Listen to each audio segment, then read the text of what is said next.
ल ओके न हामी अब क्यानभामा कसरी भोइस ओभर एड गर्ने भनेर यो भिडियो बनाऊँ हेरौँ। First of all Canva open गर्ने अनि भिडियो अप्सनमा जाने। क्यानभा ओपन गर्ने म तल लिङ्क हालिदिन्छु डिस्क्रिप्सनमा। क्यानभा ओपन भइसकेपछि भिडियो सेलेक्ट गर्ने।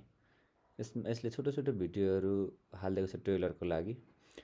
आफ्नो लाइब्रेरीबाट भिडियो एड गर्न पनि सकिन्छ। यसमा मजाले राम्रो तरिकाले भिडियो एडिट हुन्छ क्यानभाबाट। आफ्नो ल्यापटप लाइब्रेरीबाट अथवा कम्प्युटर मोबाइलको लाइब्रेरीबाट एड गरेर गर्न सकिन्छ। अब भोइस ओभर कसरी हाल्ने भन्दा यो सेयर बटनमा जाने अनि सेयर बटनमा गइसके पछाडि यहाँ धेरै प्रकारको अप्सनहरू आउँछ। तल मोरमा जाने देखिँदैन कहिलेकाहीँ यो भोइस ओभर हाल्ने अप्सन। यो प्रेजेन्ट एन्ड रेकर्डमा गएर हाल्ने हो। भोइस ओभर चाहिँ एड गर्ने हो।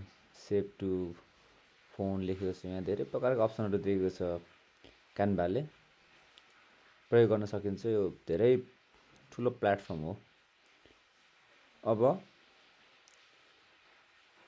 Save to folder, save to phone, template link यहाँ हरेक कुराहरू गर्न मिल्छ। अब हामी चाहिँ प्रेजेन्ट एन्ड रेकर्डमा जाने।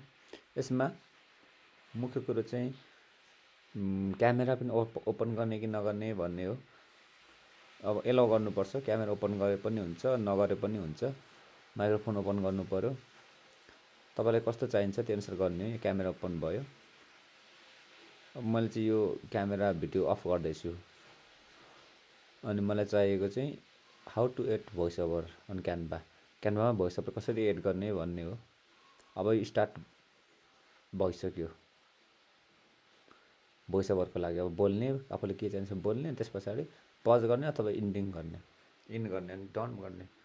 अब यो अपलोड हुन्छ अनि डिलिट गरे पनि भयो। यसलाई सेभ यहीँ सेभ गरे पनि भयो अथवा डाउनलोड गरे पनि, डाउनलोड गरेर पछि प्रयोग गरे पनि भयो। सेभ टु एक्जिट गरेँ मैले चाहिँ। यो भयो क्यानभामा भोइस ओभर एड गर्ने तरिका। Now if you have any queries then comment below in comment section. Okay, like, share and subscribe.